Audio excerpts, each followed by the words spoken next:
ನಮಸ್ತೆ ಗೆಳೆಯರೆ. ನೋಡಿ, ಇವತ್ತು ನಾವು ಎಷ್ಟು ಯಂಗ್ ಹುಡುಗ ಎಷ್ಟು ಎಂಥೂಸಿಯಾಸ್ಟಿಕ್ ಡೆಂಟಿಸಮ್ ನ ಒಂದು ಕಲ್ಚರ್ ಆಗಿ ತಗೊಂಡಿದ್ದಾನೆ ಈ ಹುಡುಗ. ಮನಿ ಮೈಂಡ್ ಗಿಂತ ವಿದೇಶಕ್ಕೆ ಆಪರ್ಚುನಿಟಿ ಸಿಕ್ಕಿದ್ರು ಹೋಗಲ್ಲ, ನಾನು ಇಲ್ಲೇ ಇರ್ತೀನಿ ಅಂತ ಹೇಳ್ತಾ ಹುಡುಗ. ಈ ಹುಡುಗನ ನೋಡಿದ್ರೆ ತುಂಬಾ ಖುಷಿ ಆಯ್ತು. ಈ ನನಗೆ ಒಂದು ರೊಟ್ಟಿ ಅಗಿಬೇಕಾದ್ರೆ ಒಂದು ಕಲ್ಲು ಸಿಗಾಕೊಂಡು ಒಂದು ಕಲ್ಲು ಚಿಪ್ ಎದ್ದಿದೆ. ಅದು ಯೂಶಲಿ ನಮ್ಗೆ ಯಾವುದೋ ಒಂದು ರೂಟ್ ಕೆನಾಲ್ ಇಲ್ಲ.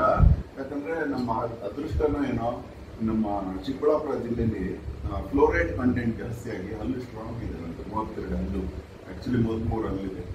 ಇದು ಇವ್ರಿಗೆ ಬಂದು ಕೇಳಿದ ತಕ್ಷಣ ಕ್ಲೀನ್ ಮಾಡ್ಬಿಟ್ರು.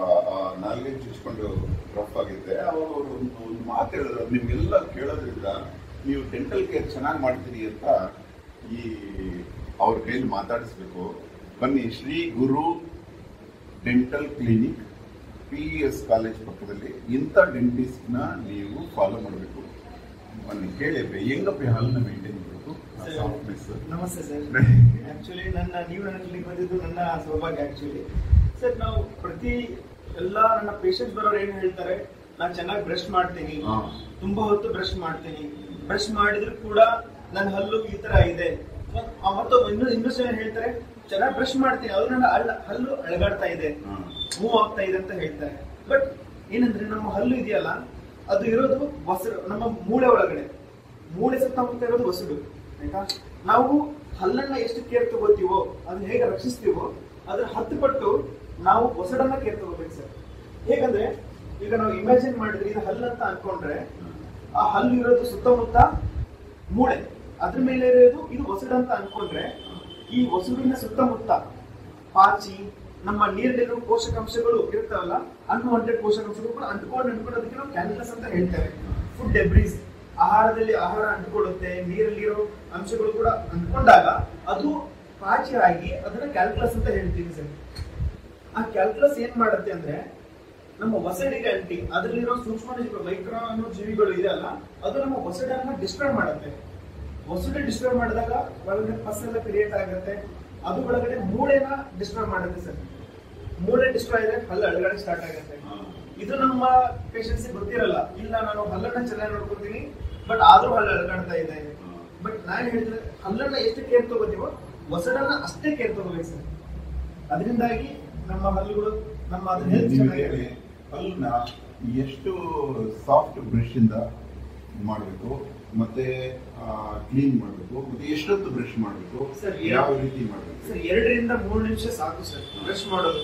ತುಂಬಾ ಹೊತ್ತು ಬ್ರಷ್ ಮಾಡಿದ್ರೆ ಹಲ್ಲು ಸೌದೋಗುತ್ತೆ. ಈಗ ಇಂಪ್ರಾಪರ್ ಬ್ರಷಿಂಗ್ ಟೆಕ್ನಿಕ್ ಅಂತ ಹೇಳ್ತೀವಿ, ನಮ್ಗೆ ಗೊತ್ತಿರಲ್ಲ ಜನಕ್ಕೆ. ಬ್ರಷ್ ಮಾಡ್ತಾ ಮಾಡ್ತಾ ಮಾಡ್ತಾ ಹಲ್ಲನ್ನೇ ಸೋಸ್ಕೊಂಡ್ ಬಿಡ್ತಾರೆ ಸರ್. ಈಗ ಜಲಪಾತದಿಂದ ನೀರ್ ಬೀಳೋದ್ರಲ್ಲಿ ಕೆಳಗಡೆ ಕಲ್ಲೇ ಸೌದೋಗುತ್ತೆ. ನಮ್ಮ ಹಲ್ಲು ಯಾವ ಲೆಕ್ಕ ಸರ್? ಓಕೆ, ಫ್ರಂಟ್ ಬ್ರಷ್ ನ ಹೇಗೆ ಮಾಡಬೇಕು ಅಂತ ಹೇಳಿ ಸರ್. ಹೀಗೆ ನಾವು ಹಾರಿಜಾಂಟಲ್ ಮಾಡ್ಬೋದು, ಹೀಗೆ ಈ ತರ ವರ್ಟಿಕಲಿ ವಸಡಲ್ಲಿ ನಾವು ಪ್ರೆಷರ್ ಹಾಕ್ಬಾರ್ದು. ಈಗ ನಮ್ಮ ಇದು ಹಲ್ಲು ಅನ್ಕೊಂಡ್ರೆ ಇದು ಹಾರಿಜಾಂಟಲ್ ಅಂತ ಹೇಳ್ತೀವಿ.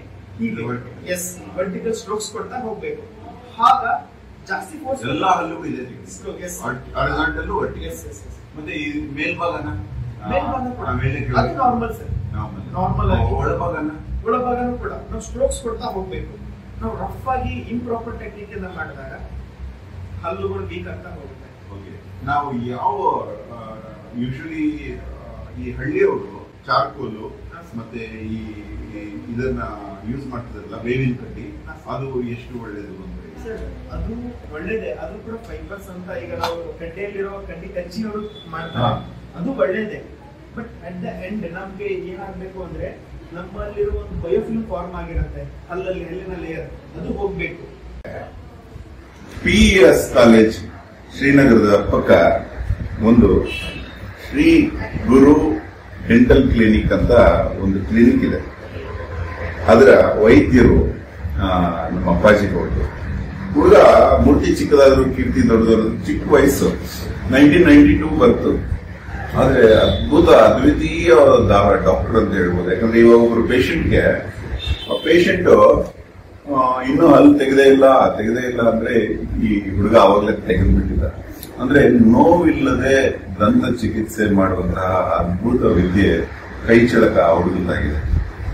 ಈ ಹುಡುಗರ ಹತ್ರ ಮಾತಾಡ್ತಾ ಇದ್ರೆ ನನಗೆ ಈ ವಿಷಯ ಹೇಳಬೇಕು ಅನ್ನಿಸ್ತು ನಿಮಗೆಲ್ಲ. ನೋಡಿ ಎಷ್ಟು ಚೆನ್ನಾಗಿದೆ ಸಂಸ್ಕೃತ. ದಂತ ಅನೇಕ ದಂತಂ ಭಕ್ತಾನಾಂ ಏಕದಂತಂ ಉಪಾಸ್ಮಯೇ ಅಂತ ಒಂದು ಮಂತ್ರದಲ್ಲಿ ಬರುತ್ತೆ ಗಣಪತಿ. ಅಂದ್ರೆ ಅನೇಕ ಭಕ್ತರ ದಮ್ ಸ್ತಂ ಅಂದ್ರೆ ನೋವುಗಳನ್ನ ನಿವಾರಿಸುವಂತಹ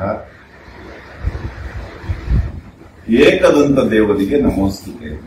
ದಂತಕ್ಕೆ ಮೂಲ ದೇವರು ಅಧಿದೇವರು ಗಣಪತಿ ಮತ್ತೆ ಸುಬ್ರಹ್ಮಣ್ಯ. ಈ ದಂತಕ್ಕೆ ಕ್ಯಾಲ್ಸಿಯಂ ಅಂತಾರೆ. ಕ್ಯಾಲ್ಸಿಯಂಗೆ ಅಧಿಪತಿನೇ ಸುಬ್ರಹ್ಮಣ್ಯ. ಶಿವನ ಮಕ್ಕಳು. ಆದ್ರೆ ನಮ್ಮ ಆ ರೀತಿಯಲ್ಲಿ ತವರ್ಗ ಅಂತಿದೆ. ತ ತ ಧ ದ ನ ಅಂತಾರೆ. ಈ ತಬಲದಲ್ಲಿ ತವರ್ಗನೇ ಯೂಸ್ ಮಾಡುದು. ಟಕ್ ಟಕ್ ಟಕ್ ಟಕ್ ತಕದಿ ತತ್ತಿದ್ದೋಂ ನಮ್ ತತ್ತಿದ್ದೋಂ ತೋಂ ನಮ್ ಅಂತ ಯೂಸ್ ಮಾಡ್ತಾರೆ. ಈ ತಕೀಟ ತಕೀಟ ತಕೀಟ ತ ತ ದ ಧ ನ. ಈ ದಂತದ ಸ್ಟ್ರೆಂತ್ಗೆ ತವರ್ಗನೇ ತಗೊಂಡಿದ್ದಾರೆ. ಅದಕ್ಕೆ ದಮ್ ತ ಅನ್ನೋದ್ರಲ್ಲಿ ದಕಾರ ನಕಾರ ತಕಾರ ಇದೆ. ಆ ಮೂರು ತವರ್ಗದಲ್ಲಿ ಬರುತ್ತೆ ನೋಡಿ. ದಂತ. ಆ ದಂತ ಅನ್ನೋ ಶಬ್ದ ಸಂಸ್ಕೃತ ಮೂಲದಿಂದ ಬಂದಿದೆ. ಆ ದಂತನೇ ಪೂರ ವರ್ಲ್ಡ್ ತಗೊಂಡ್ಬಿಡ್ತು. ನಮ್ಮ ಇಂಗ್ಲಿಷಲ್ಲಿ ಡೆಂಟಲ್ ನೋಡಿ, ಅವರು ಆ ದಂತದಿಂದ ಬಂದ ಶಬ್ದನೇ ಡೆಂಟಲ್. ಅದಕ್ಕೆ ನೋ ಆಯ್ತು, ಮಾತೃ ಮದರ್ ಆಯ್ತು, ಪಿತೃ ಪೀಟರ್ ಆಯ್ತು, ಫಾದರ್ ಆಯ್ತು, ಭ್ರಾತೃ ಬ್ರದರ್ ಆಯ್ತು. ಹೀಗೆ ಇಂಗ್ಲಿಷ್ ಇಂದಾನೆ ಪ್ರತಿ ಶಬ್ದನೂ ಸಂಸ್ಕೃತದಿಂದಾನೇ ತಗೊಂಡಿರೋದು. ಪೂರ ಗ್ರೀಸು, ಲ್ಯಾಟಿನ್, ಇಂಗ್ಲಿಷು, ನಮ್ಮ ಭಾರತದ ಎಲ್ಲ ಭಾಷೆಗಳಿಗೂ ಸಂಸ್ಕೃತದಿಂದಾನೇ ಬಂದಿರೋದು. ಅದು ಬಂದಿರೋದು ನೇಚರ್ ಇಂದ ನೋಡಿ, ತವರ್ಗದಿಂದ. ಅಂತಹ ದಂತದ ಕತೆ ಇವತ್ತು ಹೇಳಬೇಕು ಅನ್ನಿಸ್ತು. ಆ ದಂತ, ಸುಂದರ ದಂತ ಹೊಂದಿದ ಗಣಪತಿ ನಿಮ್ಮನ್ನೆಲ್ಲ ಆಶೀರ್ವದಿಸಲಿ ಅಂತ ಈ ಚಿಕ್ಕ ಮಾತುಗಳನ್ನ ಮುಗಿಸ್ತಾ ಇದ್ವಿ. ಅಪ್ಪಾಜಿ ಗೌಡ ಡಾಕ್ಟರ್ ಜೊತೆ ಅಹೋರಾತ್ರ